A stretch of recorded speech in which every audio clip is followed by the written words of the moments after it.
So this is the final step of my illustration, which is the shadow part.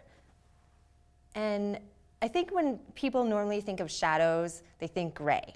And you don't want to use gray in an illustration because it's just going to make your girl dull and drab. I like to use dioxazine purple, again mixed with a ton of water, so it's really translucent. Shadows in the skin naturally are a myriad of colors, from pinks to reds to purples to blues and greens. I think purple is just a lovely, beautiful color, and it works really well creating skin tone with the cad orange. So keep mixing the purple, and you definitely want to make sure it's so well mixed because you don't want any blobs of paint left in it, especially when you're working on the skin. So when you get to the right tone, you want a medium brush for this. This one is a size 4. Just swirl it in your mixture.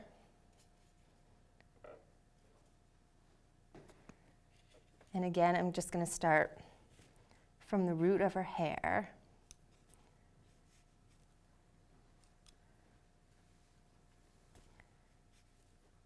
And I'm working where shadows fall naturally, and there's going to be a lot of contrast between the black ink line and the shadow and the highlight of the paint. Side of the earring.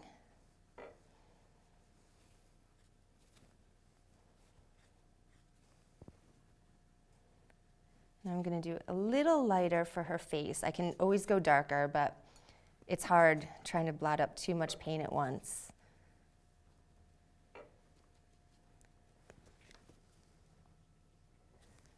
Shadow in the corner of the eye. See, extra napkins. And blot up any mistakes like that. And now I'm just using just a little bit of water on my brush to bring that down to the side of her nose.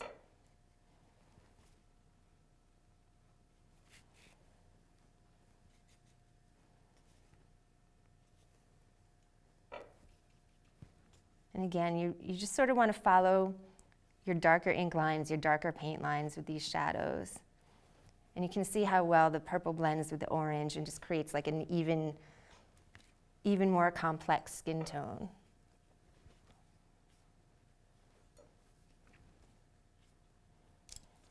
This arm is going to be mostly shaded since it's behind her.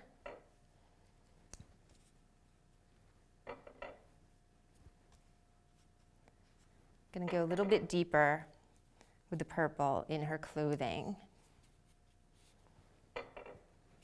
And even deeper on the black, so it shows up. Lighter on the underside of the hand.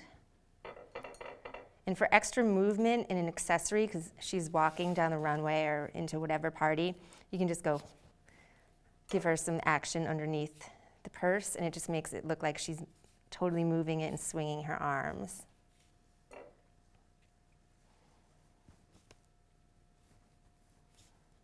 Again, collarbones. Oh, I need a little more paint.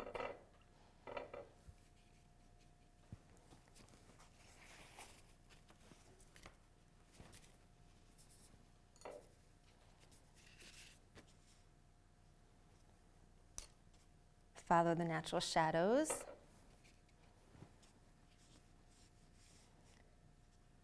You can just go back and forth over the entire illustration until she's all balanced and she looks round and alive and happy.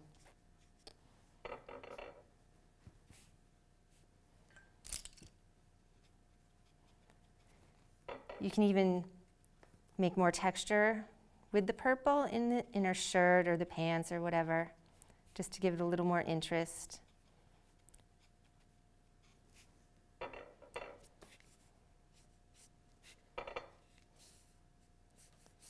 And I use stronger lines and deeper purple lines on the legs. And I go outside of the black outline because it makes it look like she's moving even more than she already is.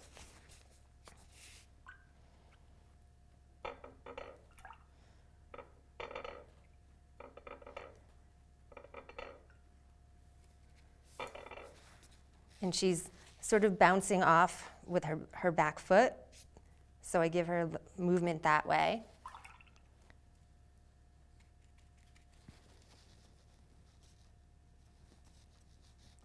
Just some light shadows on the hand. You don't want to get overly detailed with that. You want to keep that as elegant as you can.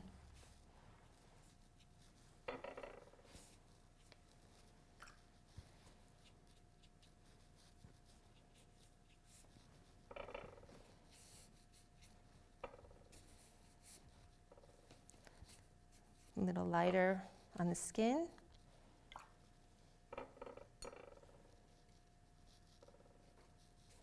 And just a little bit of movement because she's walking. And I think she's all set, so I'm just going to let her dry, and she's good to go.